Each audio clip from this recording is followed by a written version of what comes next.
Hola a todos, soy Ismael García Villarejo con la producción de José Jiménez y la realización de Covadonga La Cruz Camblor, y esto es Finanzas.com al cierre del 19 de octubre.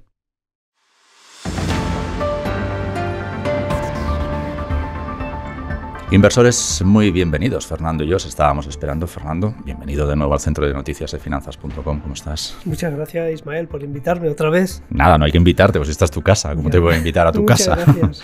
Fernando Luque es editor de Morningstar en España. Fernando, eres el selector de los fondos del mes de la revista Inversión.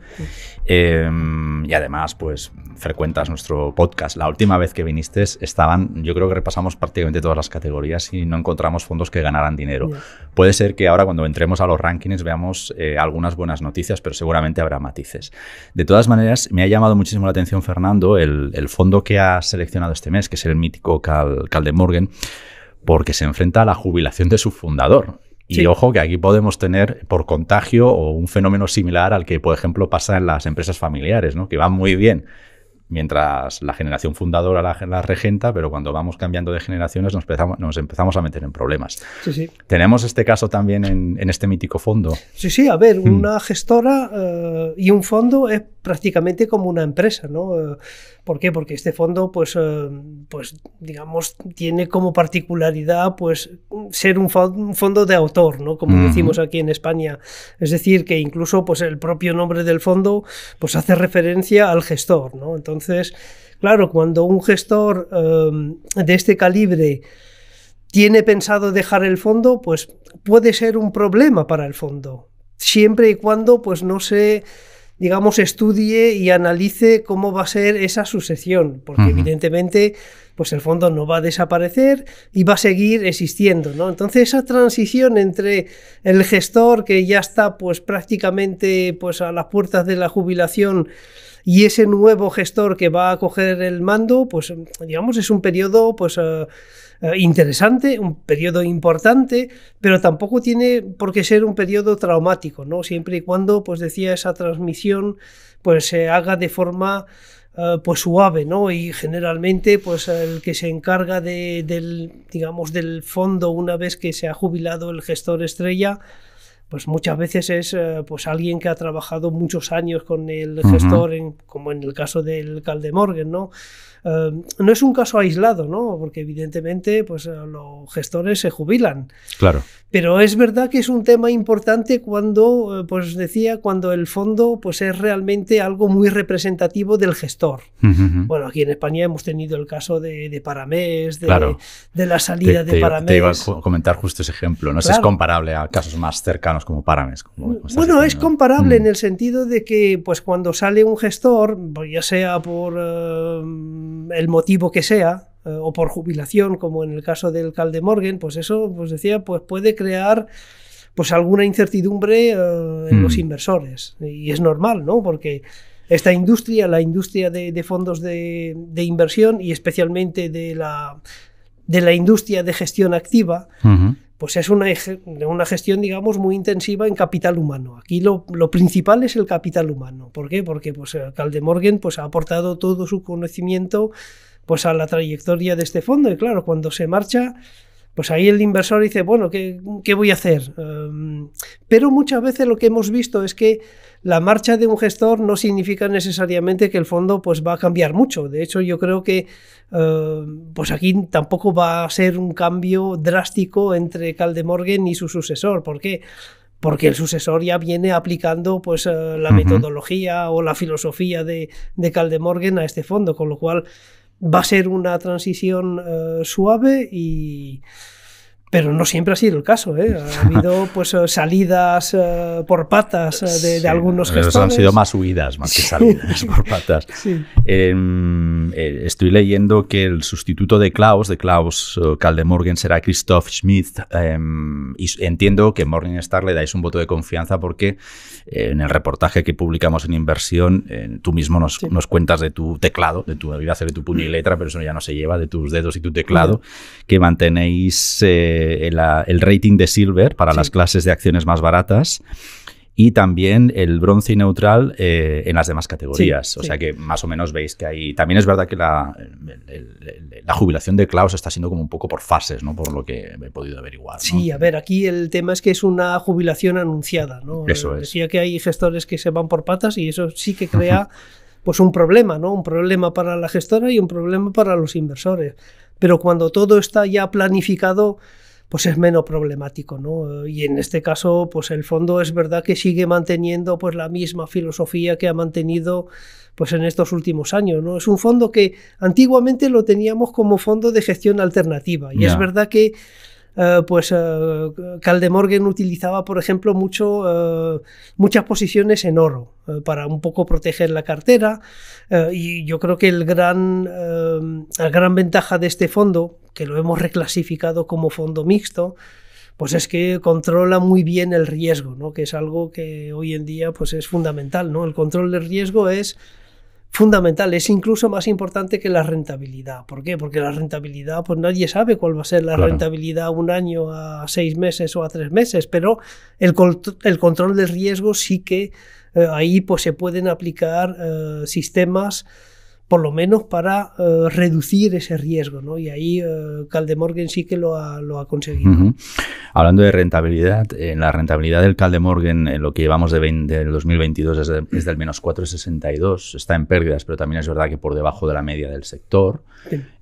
¿Crees, Fernando, que con estos números y teniendo en cuenta que mantenéis los ratings en prácticamente todas sus clasificaciones, es un momento para contratar este fondo, que además está bastante bien distribuido en España? O sea, esto no es problemático, no es de estas cosas exóticas que a veces sacamos en inversión y que luego pues hay que hurgar bien para conseguirlas contratar, ¿no? Sí, es un fondo muy conocido, ¿no? Además con un patrimonio ya pues importante.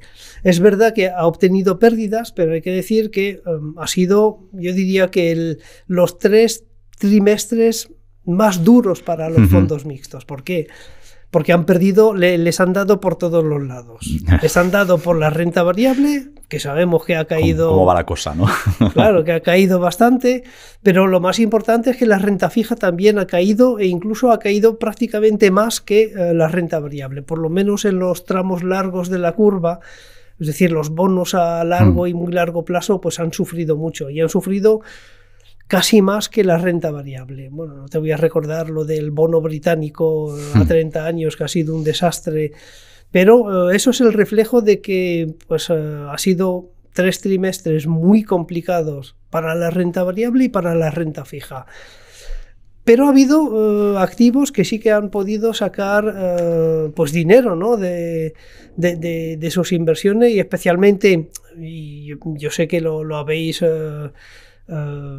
digamos, habéis insistido en ello porque además la portada va sobre esto, sobre el dólar, ¿no? Sí. El dólar ha sido el gran ganador del año, ¿no? ¿Por qué? Porque pues ganando prácticamente yo creo que estamos en un 16% de ganancia frente al euro, pues eso supone para algunos fondos una parte muy importante de la rentabilidad, ¿no? Hay fondos de renta fija que han dado rentabilidades positivas. ¿Por qué? Por el efecto divisa, dólar. Claro.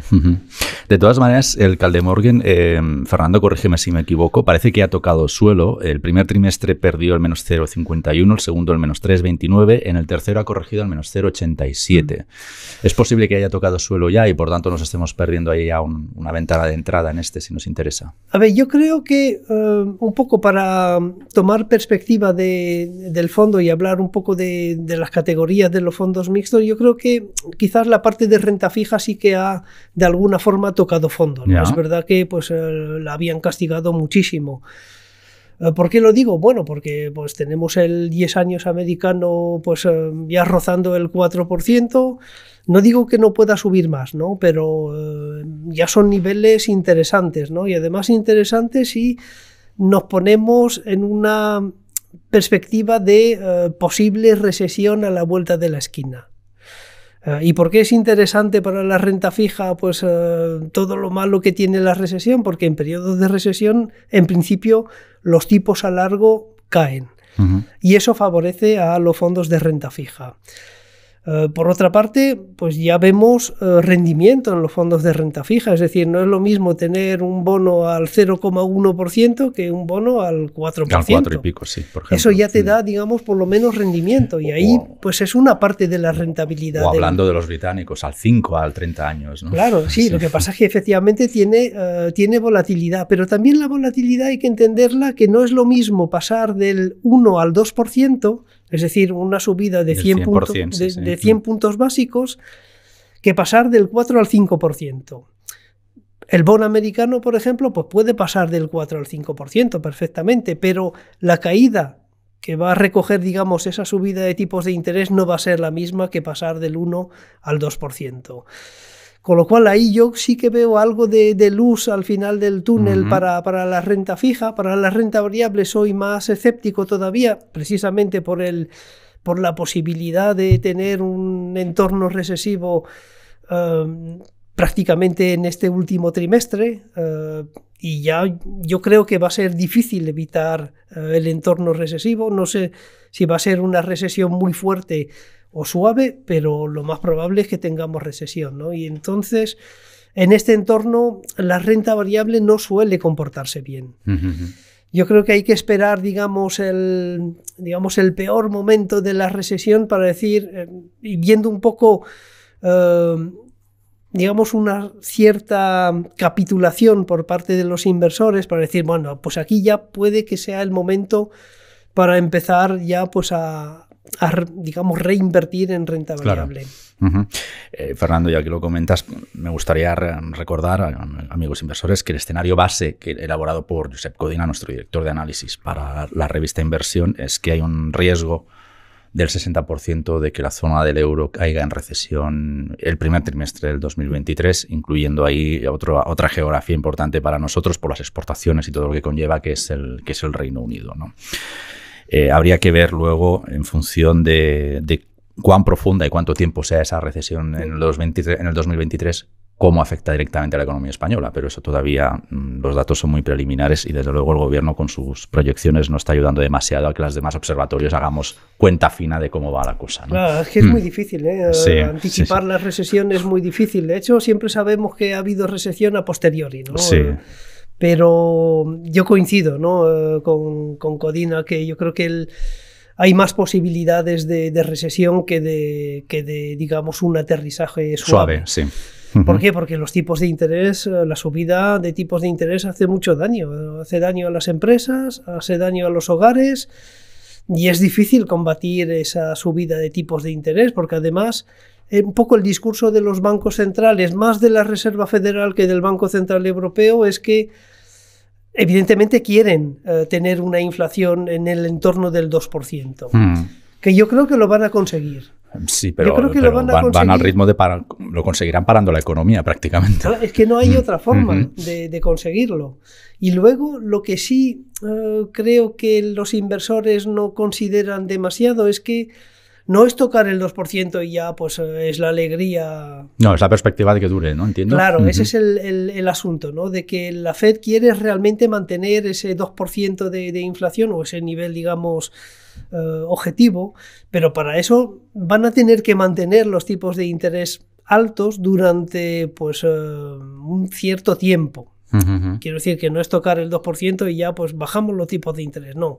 ¿Por qué? Porque estoy convencido de que la Reserva Federal no quiere cometer los mismos errores que cometió Volcker en los años 80, que efectivamente subió los tipos de interés, la inflación bajó, creó recesión y bajó los tipos de interés. ¿Y qué es lo que pasó? Que volvió a subir la inflación y tuvo que volver a subir los tipos de interés. Entonces, claro, ese error pues lo tienen muy enmarcado. Lo tienen grabado a fuego prácticamente. Fernando, ya que estábamos hablando de los fondos, o sea, ya que hemos empezado hablando de un fondo mixto con problemas, ¿no? O enfrentando la jubilación de su mentor, ¿te parece que repasemos la categoría de mixtos? En el ranking que ha elaborado este mes Inversión, a ver, aquí hay cifras espectaculares, pero entiendo, apelo a tu sabiduría y tu expertise para que nos las matices. Porque si uno sale el ranking, dices, bueno, Dios mío, vamos de cabeza ahí, ¿no? Por ejemplo, el ranking de inversión de este mes de la revista explica que el Marisa Inversión SICAP SA, o sea, la SICAP de Marisa Inversión de BBVA, está ganando el 79,56% de lo que llevamos de año. Otro, uno de Quadriga, el Remelan Global Allocation. Este va por el 78,83. El Inversiones Omnitot, de Omnitot, evidentemente, lleva el 66,15. El Fintech Income SICAP, de la Fintech y de la SICAP y Fintech Income, va por el 47,36. O sea, son rentabilidades atípicas. Son exóticas, como decía yo antes, ¿no? Pero están al alcance de los ahorradores. Entiendo, no lo sé, te pregunto, por ejemplo, el que tiene pinta de estar mejor distribuido, el que mueve BBVA. Puedes ir a la oficina y, oiga, póngame usted 2 kilos del Marisa Inversión. No lo sé, pero yo creo que será difícil. ¿Por qué? Porque, digamos, si uno va a la oficina, lo más probable es que intente venderle, pues iba a decir, el fondo mixto tradicional de BBVA. No voy a dar nombres, pero probablemente no sea ese. Seguramente no es ese.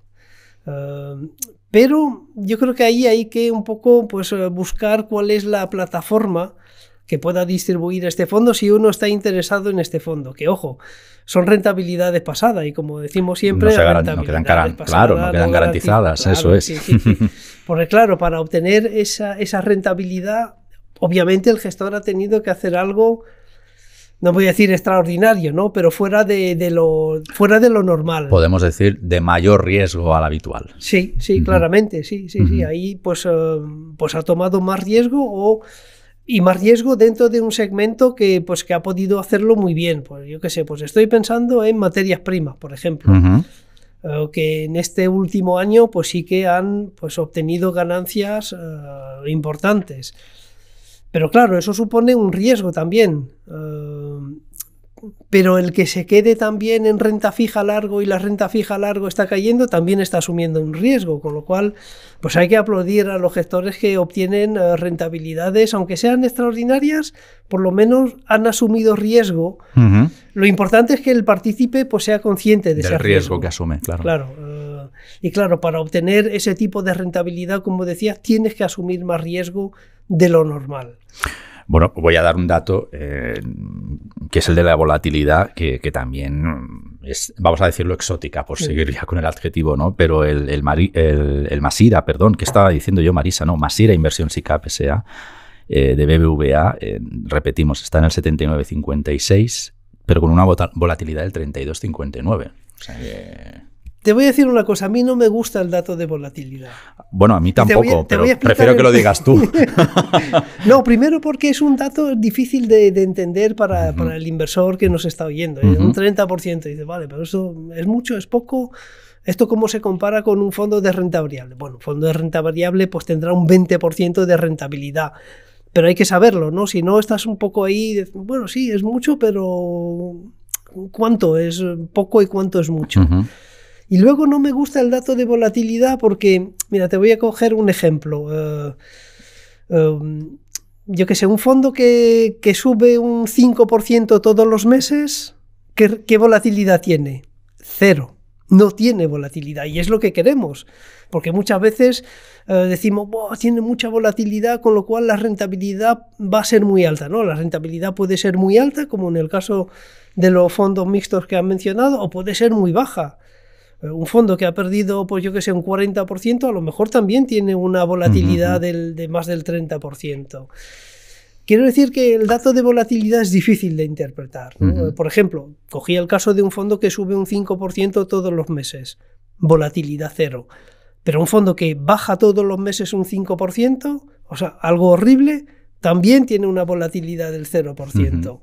Con lo cual, ahí tenemos los dos extremos, misma volatilidad, pero un comportamiento... ¿A qué se deben estas dicotomías, Fernando? A nada, simplemente al cálculo matemático. Al cálculo matemático, o sea, la fórmula que tú... Es la fórmula, sí, es la fórmula. Entonces hay que interpretar un poco la fórmula y es verdad que, a ver, tanto los asesores financieros como los expertos dicen, vale, pues mejor que la volatilidad, pues mirar lo que llamamos la pérdida máxima. Es decir, tú coges un determinado periodo y miras cuál ha sido la pérdida máxima del fondo en ese periodo que puede ser de 1 año, de 3 años o de lo que quiera.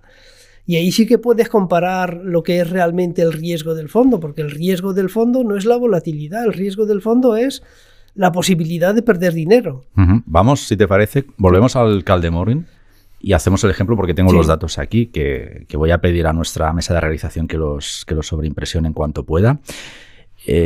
Para que también los inversores, pero sobre todo la parte más de ahorradores, menos experimentada, pueda ver claramente de qué estamos hablando, ¿no? Por ejemplo, el Kaldemorgen, la mayor pérdida que he visto se produjo en el 2020, en el primer trimestre, con un menos 9,75%. Y en cambio, el beneficio más elevado, la ganancia más elevada que estoy viendo, es en el segundo trimestre, curiosamente el siguiente a perder tanto dinero, que ganó un 6%, entiendo también porque jugaba ahí un efecto base, ¿no? Claro, ahí fue el periodo del COVID, efectivamente. Claro. Podemos entender o interpretar que el riesgo del Kaldemorgen en este caso es llegar a perder hasta un 10% de lo que tengamos invertido al margen de índices de volatilidad y de todo esto. Lo que hay que hacer es comparar ese dato con lo que han hecho los otros fondos mixtos comparables. Si los otros fondos mixtos comparables pues han perdido más, evidentemente pues aquí ha habido pues un efecto positivo en cuanto a la gestión del riesgo.